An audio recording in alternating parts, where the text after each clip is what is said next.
రాజీ మార్గమే రాజమార్గమని జిల్లా ప్రధాన మరియు సెషన్స్ కోర్టు న్యాయమూర్తి న్యాయ సేవాధికార సంస్థ చైర్మన్ పసుపులేటి చంద్రశేఖర ప్రసాద్ పేర్కొన్నారు. మహబూబాబాద్ జిల్లా న్యాయస్థానంలో శనివారం జరిగిన జాతీయ లోక్ అదాలత్ లో జిల్లా ప్రధాన న్యాయమూర్తి జస్టిస్ పసుపులేటి చంద్రశేఖర్ ప్రసాద్ పాల్గొని లోక్ అదాలత్ కు హాజరైన వివిధ కేసులకి కక్షిదారులకు ముందుగా శుభాకాంక్షలు తెలిపారు. కేసుల పరిష్కారానికి రాజీ మార్గమే సరైందని జిల్లా కోర్టు ప్రధాన న్యాయమూర్తి జిల్లా న్యాయ సేవాధికార సంస్థ చైర్మన్ పసుపులేటి చంద్రశేఖర ప్రసాద్ అన్నారు. జిల్లా న్యాయ సేవాధికార సంస్థ ఆధ్వర్యంలో శనివారం జాతీయ లోక్ అదాలత్ ఘనంగా నిర్వహించారు. ఈ సందర్భంగా ప్రధాన న్యాయమూర్తి మాట్లాడుతూ వివిధ కేసుల్లో కక్షిదారులు తమ కేసులను రాజీ కుదుర్చుకోవాలని సూచించారు. జాతీయ లోక్ అదాలత్ లో రాజీ పడగలిగే క్రిమినల్, సివిల్, భూ తగాదా, మోటార్ వాహన ప్రమాదం, వివాహ, భార్య భర్తల గొడవలు, కుటుంబ తగాదా కేసులు, bank, cheque bounce, electricity, chit funds, disaster management, insurance, excise, విద్యుత్ చోరీ, ట్రాఫిక్, ఈ చలాన్ కేసులను ఇరుపక్షాల వారి అంగీకారంతో పరిష్కరించేందుకు సిద్ధంగా ఉన్నామని తెలిపారు. కక్షిదారులు తమ కేసుల వివరాలను సంబంధిత కోర్టులో తెలియచేసి రాజీ కుదుర్చుకొని కుటుంబ సభ్యులతో ప్రశాంతమైన జీవితాన్ని గడపాలన్నారు. కక్షిదారులు తమ న్యాయవాదులతో నేరుగా కోర్టులో హాజరై తమ కేసులను పరిష్కరించుకోవాలని, జిల్లా వ్యాప్తంగా గుర్తించబడిన కేసుల్లో మొత్తం పెండింగ్ కేసులను పరిష్కరించడం కోసం ప్రత్యేకంగా జాతీయ లోక్ అదాలత్ బెంచీలను ఏర్పాటు చేశామన్నారు. ఈ సమావేశంలో సీనియర్ సివిల్ జడ్జి జిల్లా న్యాయ సేవాధికార సంస్థ కార్యదర్శి Suresh, principal junior judge Mounika, additional junior civil judge Tirupati, జిల్లా కోర్టు పరిపాలన అధికారి Kranthi Kumar, superintendent Amarender, bar association president, senior junior న్యాయవాదులు, వివిధ కేసులను నిందితులుగా పరిష్కారం కోసం వచ్చిన కక్షిదారులు తదితరులు భారీ సంఖ్యలో పాల్గొన్నారు.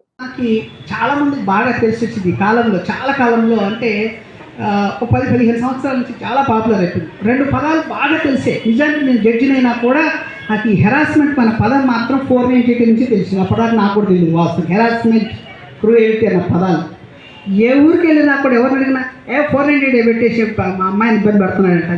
ఎవరైనా అలా చెప్తాను. అంత పాపులర్ 498. భార్యాభర్తలు ఉన్నటువంటి పంచాయతీ నిజానికి రాకూడదు, వస్తాయి, వచ్చి తీరాలి. ఎందుకంటే అది సృష్టి ధర్మం అంతే. ఈవెన్ మీరు అనుకుంటున్నారు కానీ దేవతలు కూడా పోట్లాడుతున్నారు భార్యాభర్తలు. మీరు గమనించి చూడండి. ఆయన ఈయన తన్నాడు, ఆయన తట్టుకున్నాడు, భార్యాభర్తలు కూడా తనుకున్నాడు. ఏది ఏమైనా కూడా మరి కలిసిపోవాలి. కలిసిపోతున్నారు, సాగింది. అలాగే జీవితం కూడా అలాగే ఉండాల్సింది. ఇక్కడ ఉన్న వాళ్ళు ఎవరైనా భార్యాభర్తలు వాడాలి. మా ఇంట్లో పంచాయతీ జరగలేదండి, మేము మాకు పెళ్ళైన కాలం నుంచి ఇదంతా మేము ఎప్పుడు మంచిగా ఉన్నామండి అని ఒక్కళ్ళ చేతులు ఎక్కడి అంటే సృష్టి ధర్మం. సూర్యుడైతే ఎప్పుడైతే ఇట్లాగా ఉదయిస్తాడో ఇటువైపు అస్తమిస్తాడో ఇది కూడా భార్యాభర్తల మధ్య వచ్చే పంచాయతీలు సహజమైనది. మీకు ఒకటి చెప్పాలనుకున్నాను. భార్యాభర్తలకి ఏదైనా పంచాయతీలు ఉన్న వాళ్ళకి ఇక్కడ ఎవరెవరు ఉంటే తప్ప. ఎందుకంటే ఈ కేసు నా దగ్గర పెట్టారు కనుక దాని గురించి చెప్పాలనిపించి వచ్చిన అద్దం మీద పెసరగింజలాగా ఆ సంసారం సాగాలి. అద్దం మీద మీరు ఇంట్లో అద్దం పెట్టుకోండి. పెసరగింజ తెలుసు కదా, పెసరగింజ. దాని మీద వేయండి, ఎంతసేపు ఉంటుంది? అంతసేపు ఉంటుంది. బొట్టు, తామరాకు మీద నీటి బొట్టు ఎంతసేపు ఆగుతుందో ఇది కూడా అంతే ఉండాలి. పంచాయతీ జుట్లు పట్టు మళ్ళీ అట్లా అయిపోతుంది. ఏమంటే మన పిల్లగాడు ఎక్కడ పోయాడంటే వాడికి స్కూల్ ఫీజు కట్టలేదని ఇమ్మీడియట్గా చేంజ్ అయిపోవాలి. అదే జీవితం, అదే భార్యాభర్త సంసారిక జీవితం. నిజంగా భార్యాభర్తలు కలిసిపోలేనటువంటి కొన్ని కారణాలు ఏమైనా ఉన్నట్లయితే ఇద్దరు కూర్చొని విడిపోవటం అంటే శ్రేయస్కరమైన అంతకన్నా మించింది. ఫస్ట్ ఆఫ్ ఆల్ కలిసిపోవాలి, రెండోది విడిపోవాలి. కాకుండా నువ్వు అట్లాగే నేను ఇట్లాగితే ఇద్దరు సుఖం లేదు, ఉన్న జీవితం హరి. అందుకోసమని నేను ఎప్పుడు ఏం చెప్తానంటే, ఇప్పుడు మంచి చెప్పారు నగేష్ కుమార్ గారు. ఎందుకంటే వాళ్ళు చక్కటి పని చెప్పడంలో పిల్లలు ఉన్నప్పుడు మనకి కొంచెం స్వేచ్ఛ పోతుంది. భార్యాభర్తలుగా ఇద్దరు ఒంటరిగా ఉన్నప్పుడు, పిల్లలు పుట్టినప్పుడు మీరిద్దరికి ఏ తందనాలు అయినా అంటాం కదా. జనరల్గా ఏం చేసినా కూడా పెద్ద ఇబ్బంది లేదు. పోట్లాడుకున్నా నువ్వు అడుగో నేను ఇడుగో అనుకున్నా కూడా ఇబ్బంది లేదు. పిల్లలు ఉన్నప్పుడు వాళ్ళకు రెక్కలు వచ్చి వాళ్ళకల్లా వాళ్ళు నిలబడి మీరు లేకున్నా మేము బ్రతకగలము అని అనుకున్నప్పుడు మీరు ఏమేం చేయొచ్చు. కానీ పిల్లలు చిన్న కూనలుగా ఉన్నప్పుడు మాత్రం నేను అవునన్నా కాదన్నా ఇద్దరు అడ్జస్ట్ అయిపోయిన తర్వాత పిల్లల కోసమైనా బ్రతికి తీరాల్సిన బాధ్యత తల్లిదండ్రులకు. వాళ్ళు లేదంటే మేము ఎట్లాగో పోట్లాడుకుంటామంటే, మేము ఎట్లాగో తన్నుకుంటామంటే, మాది ఇప్పుడు కొత్తగా వచ్చిందా లివ్ ఇన్ రిలేషన్షిప్. ఆ లివ్ ఇన్ రిలేషన్షిప్లో పెట్టుకుంటామండి అంటే పిల్లలు కనకండి. పిల్లలు కనకుండా మీకు ఇష్టం వచ్చినట్టుగా జీవితాన్ని గడుపుకోవాలి, తప్పలేదు. పిల్లలు ఉన్నప్పుడు మాత్రం మనం వీఆర్ అండర్ అరెస్ట్ అంటే మనం దానికి ఏం చేంజ్ చేసేసుకోకుండా పిల్లల కోసం వాళ్ళ రెక్కలు వచ్చేంత వరకు, అంటే వాళ్ళ కల వాళ్ళు సంపాదించుకొని వాళ్ళు బ్రతకగలిగినంత వరకు మాత్రం ఉండాల్సింది. నేను చేసిన వాళ్ళం పిల్లలకి ఏ ప్రేమ పంచినటువంటి వాళ్ళం కావు. ఆ పిల్లలు ఎలా బాధపడతారో మీరు ఆలోచించండి. బహుశా చాలామంది, ఎందుకంటే అందరూ పెద్దగా కనబడుతున్నారు కాబట్టి పేరెంట్స్ వాళ్ళు అదృష్టవంతులు. ఇక్కడ ఎవరైనా పేరెంట్స్ లేకపోతే ఎప్పుడప్పుడు గుర్తొస్తుంది, ఏమి ఇలాగ అమ్మ అంటాము. ఏమి అమ్మ ఎందుకు గుర్తుకొచ్చిందండి? దట్ ఈస్ అమ్మ యొక్క ప్రేమ. అమ్మది అలా ఉంటుంది. ఏ ఆపద వచ్చిన అమ్మ, ఫస్ట్ వచ్చేది అమ్మ, నెక్స్ట్ కనబడిన నాన్న ఉంటాడు. Don't forget. నాన్న ఎదురుగా లేడు కాబట్టి నాన్న అనంగా సార్, నొప్పి తగలగానే నాన్న అనంగా సార్ అని అనకండి. అమ్మ నాన్న రెండు కలిపిన వాళ్ళే పేరెంట్స్ అంట, తల్లిదండ్రులు అంట. కాబట్టి సరే, ఈ కేసులో మన్నెం గవాస్కర్ ప్రతి ఒక్కరికి శుభాభినందనలు తెలియజేస్తూ, ఇంతకాలం నుంచి మీరంతా కూడా కోఆపరేట్ చేస్తూ చక్కగా మంచి స్పందన మీ నుంచి రావటం శుభదాయం. నాకు తెలిసి మన తెలంగాణలో ఉన్నటువంటి జిల్లాలలో ఆర్థికంగా ఇప్పుడు మార్కెట్ వాల్యూ పెరిగితే పెరుగుండొచ్చేమో, కానీ ఇల్లున్నా కూడా నేను ఇల్లు అమ్ముకొని ఇమీడియట్గా తినేవాడిని కాదు. అంటే అందరూ ఒకటి చెప్పాలనుకుంది, ఆర్థికంగా కొంచెం వెనకబడినటువంటి ప్రాంతాన్ని మనం చెప్పినా చెప్పకపోయినా వాస్తవం. వాల్యూ పెరిగినా కూడా నాకు 2 ఎకరాల భూమి ఉంది, 2 ఎకరాలు అనుకోలేదు. నేను వెళ్ళాను కదా, ఆ రోజు 10,000 ఉన్నది, ఈవేళ 50 లక్షల రూపాయలు నేను అనుకున్నాం. అయినా నేను అనుకొని తెలియను కదా. వాల్యూ పెరిగినా కూడా మనం వెనకబడి ఉన్నామనే విషయాన్ని మీరు గమనించాల్సినటువంటి విషయం. ఆర్థికంగా ఇంత వెనకబడి ఉన్నా కూడా గమనించినట్లయితే ఇక్కడ కేసులు కూడా బాగానే పెరుగుతున్నాయి, పెరిగాయి, ఉన్నాయి. కారణాన్ని మీరు ఒక్కసారి ఆలోచించండి. మీరు ఒక్కసారి ఇక్కడ వచ్చేసిన వాళ్ళు ఎవరన్నా ఖాళీగా ఉండేవాళ్ళు ఎవరన్నా ఉన్నారా? ఇంట్లో డైలీ ఏం పని లేదంటే నేను ఊరికి సరదాగా వచ్చారని కోర్టుకని వాళ్ళు ఎవరున్నారు. అంటే ఇంటి దగ్గర ఉన్నటువంటి మనకి ఏదో ఒక పనులు పక్కన పెట్టుకొని కేసు ఉంది కాబట్టి కోర్టుకు వస్తుంది. ఈవేళ నేను కోర్టుకు, నాకు కేసు లేదనుకోండి, ఈవేళ కోర్టుకు రావాల్సిన పని లేదు. 5 వాయిదాలు 10 వాయిదాలు 20 వాయిదాలు జరుగుతాయి. యావరేజ్ దగ్గర చూసుకున్నట్టు ఎక్కువ కూడా కావచ్చు. ఆ వాయిదా రోజుకి మీకు ఇక్కడ వాయిదా లేకపోతే గ్రామంలో కూలికి పోయిన ఒక 300 రూపాయలు సంపాదించుకోవచ్చు.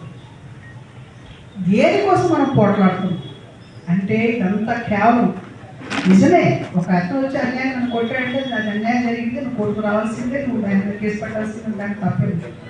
తప్పు చేయడం తప్పు కాదు, కానీ చేసిన తప్పులు సరి చేసుకోవటం, అవకాశం వచ్చినప్పుడు దిద్దుకోవడం అనేది చాలా ముఖ్యమైనది. అది అవకాశం కల్పించేది లోపల. అందుకోసమనే మీరంతా కూడా మీ కాలాన్ని వృధా చేసుకోకుండా ఆర్థికంగా ఎంత వెనుకబడి ఉన్నా కూడా ఈ ఆర్థిక ఇబ్బందులు పడకుండా త్వరితగతిన చేసుకున్నట్లయితే 2 కాలం హ్యాపీ, కాలాన్ని కాపాడుకోవచ్చు, డబ్బు కాపాడుకోవచ్చు, ప్రశాంతమైన జీవితాన్ని కూడా మనం కనుక్కోవచ్చు. అయితే ఇక్కడ మీరు ఒక విషయాన్ని గమనించాల్సింది ఏంటంటే, కోర్టులో ఏ ప్రొసీజర్ చేసినా ఎక్కడ డీవియేషన్స్ ఉండవు. లోక్ అదాలత్ చేసినా కూడా డీవియేషన్స్ అంటూ ఏది ఉండదు. అది నేను దాన్ని ఏకీభవించాను కదా, అది తప్పు కూడా.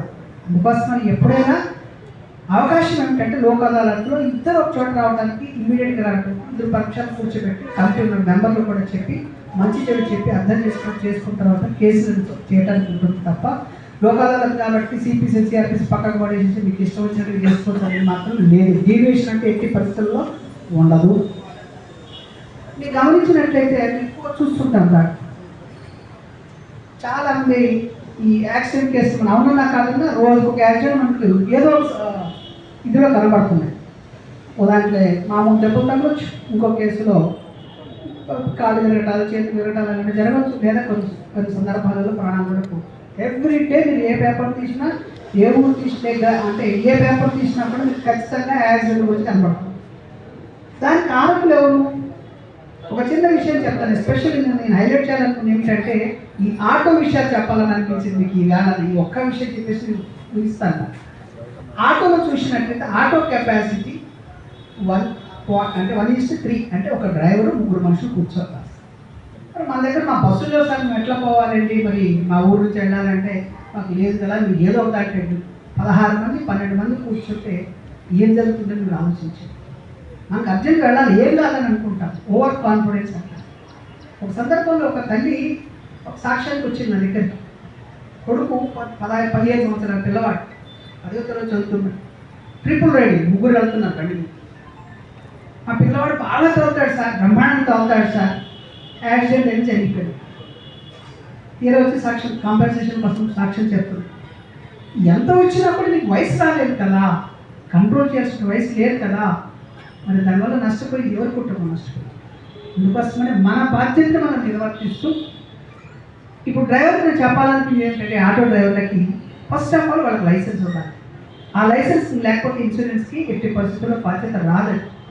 ఒక మళ్ళీ పే అండ్ రికవరీ అన్నీ చాలా లేని పూజలు పక్కన పెట్టాడు. ఏ లైసెన్స్ తీసుకుంటే మీకు వచ్చేటువంటి ఇబ్బందులు ఏమో నాకు చెప్పండి. ఒక 1000-2000 ఖర్చు అవుతాయి పోషన్. కాకపోతే 2 సార్లు తిప్పుతారు, 3 సార్లు తిప్పుతారు, ప్రొసీజర్ ప్రకారంగా తిప్పుతారు. మనం ఫేస్ చేసుకుని డ్రైవింగ్ లైసెన్స్ తీసుకున్నట్లయితే యాక్సిడెంట్ జరిగినప్పుడు నాకు లైసెన్స్ ఉన్నట్టు ఒక భాగం. రెండవది ఇన్సూరెన్స్. ఇన్సూరెన్స్ మనకి కట్టడానికి మనం చాలామంది అవాయిడ్ చేస్తారు. కానీ నష్టం జరిగినప్పుడు అప్పుడు ఏం కాదండి, నువ్వు చాలా బ్రహ్మాండంగా అవుతారండి, నీవు కావాలి ఎదుటే కావాలి కదా. ఇవన్నీ దృష్టిలో పెట్టుకుంటే ఇన్సూరెన్స్ మనకు ఖచ్చితంగా ఈ బండ్లకి అంటే 2 వీలర్ కానివ్వండి, కారు కానివ్వండి, ఆటో కానీ ఏ వెహికల్ అయినా కానీ ఇన్సూరెన్స్ చేయించుకోవడం కూడా చాలా ముఖ్యం. అవి తీసుకున్నప్పుడు ఏదైనా మంచి చెడు ఏదైనా జరిగినా కూడా మనకు ఆర్థికంగా బాధపడదు. పోనీ నా తప్పుతో యాక్సిడెంట్ జరగలేదంటే ఎదుటి వ్యక్తి కారణం చేతనం జరిగిందన్నా కూడా ఆలోచిద్దాం కూడా విషయం. ఆ వ్యక్తి చనిపోయినప్పుడు ఆ కుటుంబం రోడ్డు మీదకి రావాల్సిందే కదా. పోనీ మరి ఆ వ్యక్తి చనిపోయినప్పుడు కుటుంబ ఒకటి మేనేజర్ ఆ వ్యక్తి చనిపోయినప్పుడు ఆ కుటుంబాన్ని ఎవరు పోషించాలి? ఆ భార్య పోషించగలరా? ఆ కుటుంబంలో పిల్లలు పోషించుకోగలుగుతారా? మరి ఏం చేయాలంటే ఇన్సూరెన్స్ ఉంటే కనీసం ఆ ఇన్సూరెన్స్ పాలసీ వాళ్ళు వచ్చేసి డబ్బు పే చేయడానికి అవకాశం ఉంది. నీ తప్పు ఉందా నా తప్పు ఉందా అని పక్కకు పడేసినట్లయితే ఏది ఏమైనా ఆ కుటుంబాన్ని మనం ఆదుకున్న వాళ్ళం ఉంటాం. కనుక మర్చిపోకుండా ఖచ్చితంగా మీరు ఆలోచించండి. ఈ వేళ మీరు అనుకుంటారు తప్ప ఒక 10 ఏళ్లలో మీరు కట్టేటువంటి పాలసీలు కానివ్వండి, మీరు కట్టేటువంటి ఈ రెన్యువల్ కానివ్వండి, ఏదైనా కానీ ఆ ఖర్చు చూస్తే ఒక్కసారి ఒక దెబ్బ తగిలితే ఆ దెబ్బ మీరు కూడా పెట్టుకున్నటువంటి 10 సంవత్సరాల ఆదాయం మొత్తం వెళ్ళిపోతుంది. కనుక జాగ్రత్తను వహించి మీరందరూ కూడా మీరు పార్టిసిపేట్ చేస్తున్నారు చక్కగా. కాకపోతే కొన్ని కేసులు కదా కూర్చుకోమని వెనకెళ్ళిపోతున్నాం. చిన్న చిన్న విభేదాలు ఉన్నట్టయితే ఆ కమిటీలో ఉన్నట్టు మనకు చెప్పండి. మన ఈ లోక్ అదాలత్లో మీకు కావాల్సినటువంటి ఇద్దరికి సయోధ్య గురించి చక్కగా ఉండటానికి మేము దోహదం చేస్తాము. ఇంకా ముందు కూడా మీరు అందరూ కూడా సహకరించి సహాయ సహకారాలు తెచ్చి మీరు ఈ మహబూబాబాద్ ప్రతిష్టను న్యాయ వ్యవస్థలో మహబూబాబాద్ ప్రతిష్టను పెంచుతారని ఆశిస్తూ సెలవు తీసుకుంటున్నాను. ప్రత్యేకంగా పాపం మన మీడియా వాళ్ళు చాలా చక్కగా హెల్ప్ చేస్తున్నారు. వాళ్ళ ఒకటే ఒక తపన ఉంటుంది, నేను ఎక్కడైనా జరిగితే సమాజంలో ఉన్న ప్రతి వ్యక్తికి చేరాలని వాళ్ళకి తప్ప వాళ్ళకేం స్వార్థాలు ఉన్నట్టు నాకు ఎప్పుడు కనిపించలేదు. ఏ పేపర్ అయినా తీసుకోండి షార్ట్